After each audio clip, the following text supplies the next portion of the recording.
എല്ലാവർക്കും നമസ്കാരം. Be healthy ടേസ്റ്റിയിലേക്ക് എല്ലാവരെയും ഒരിക്കൽ കൂടി ഹാർദവമായി സ്വാഗതം ചെയ്യുന്നു. ഇന്ന് ഞാൻ വന്നിരിക്കുന്നത് ചെറുപയർ പരിപ്പ് കൊണ്ട് ഉള്ള 3 കറികൾ. സാധാരണയായിട്ട് നമ്മളാരും ചെറുപയർ പരിപ്പ് അങ്ങനെ കറി വയ്ക്കാറില്ല. തിരുവനന്തപുരം സൈഡിലൊക്കെ കറി വയ്ക്കാറുണ്ട്. മറ്റേ പരിപ്പ് നമ്മൾ പലതരത്തിൽ കറി വയ്ക്കാറുണ്ട്. പക്ഷെ പലർക്കും വയറ്റിൽ അത് ചെന്നാലുള്ള ഗ്യാസ് ട്രബിൾ, അർഷസ്, അങ്ങനെ പലവിധ പ്രശ്നങ്ങൾ ആ പരിപ്പ് ഉണ്ടാക്കുന്നുണ്ട്. എന്നാൽ ഒരു പ്രശ്നവും ഇല്ലാണ്ടും വളരെ പെട്ടെന്നും ഉണ്ടാക്കിയെടുക്കാൻ പറ്റുന്നവയാണ് ഈ ചെറുപയർ പരിപ്പ് കൊണ്ടുള്ള കറികൾ. അപ്പോൾ അതിൽ ഒരു ടൈപ്പ് കറി ഞാനിപ്പോൾ ഈ വീഡിയോയിൽ നിങ്ങളുമായിട്ട് പങ്കുവയ്ക്കുകയാണ്. ചെറുപയർ പരിപ്പ് കറി വയ്ക്കാം 3 തരത്തിലിൻ്റെ 1ാം ഭാഗം നിങ്ങൾക്കിപ്പോൾ കാണാം.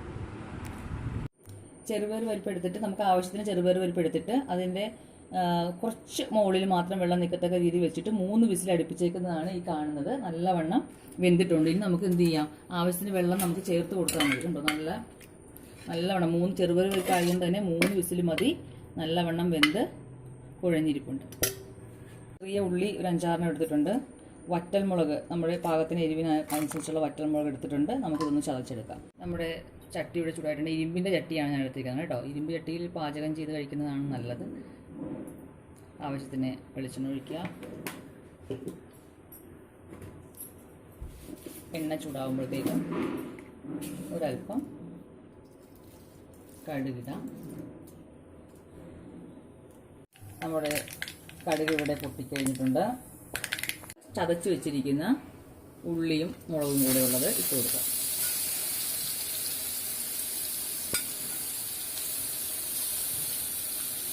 വറ്റൽമുളകും ഉള്ളിയും കൂടെ ചതച്ചതാണ് ഇട്ടിരിക്കുന്നത്. ഇത് നല്ലവണ്ണം മൂത്ത് വരുന്നത്, പാകത്തിന് മൂത്ത് വരുന്നതാണ് ഈ കറിയുടെ ടേസ്റ്റ് എന്ന് പറയുന്നത്.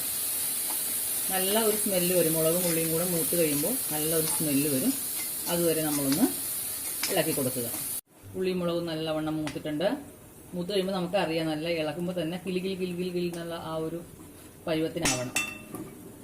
ഇനി നമുക്ക് വേവിച്ച് വെച്ചിരിക്കുന്ന ഈ പരിപ്പ് ചേർത്ത്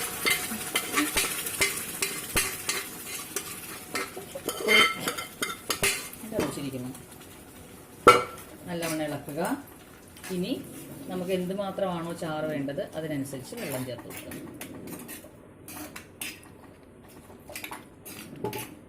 എനിക്ക് ഇങ്ങനെ ഒരു ഇതിൽ മതി, അതുകൊണ്ട് ഞാൻ ഇത്രയും വെള്ളമാണ്. ഈ സമയത്ത് നമുക്ക് ഉപ്പ് നോക്കാം. പരിപ്പ് ഉപ്പ് ചേർത്താണ് വേവിച്ചിരിക്കുന്നത്. എന്നാലും നമ്മളിപ്പോൾ ഈ വെള്ളമൊക്കെ ചേർത്തപ്പോൾ അതിനനുസരിച്ചുള്ള ഉപ്പുണ്ടോ എന്ന് നോക്കിയിട്ട് നമുക്ക് ചേർത്ത് കൊടുക്കാവുന്നതാണ്.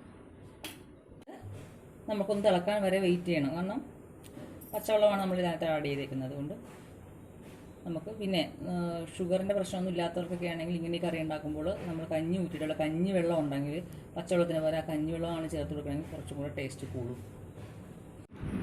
വളരെ എളുപ്പത്തിൽ തയ്യാറാക്കാൻ പറ്റുന്ന ചെറുപയർ പരിപ്പ് താളിച്ചത്, നമുക്ക് ചോറിനൊപ്പവും ചപ്പാത്തിക്കൊപ്പവും കൂട്ടാൻ പറ്റുന്നതും പോഷകപ്രദവുമായതുമായ ചെറുപയർ പരിപ്പ് താളിച്ചത് റെഡിയായി.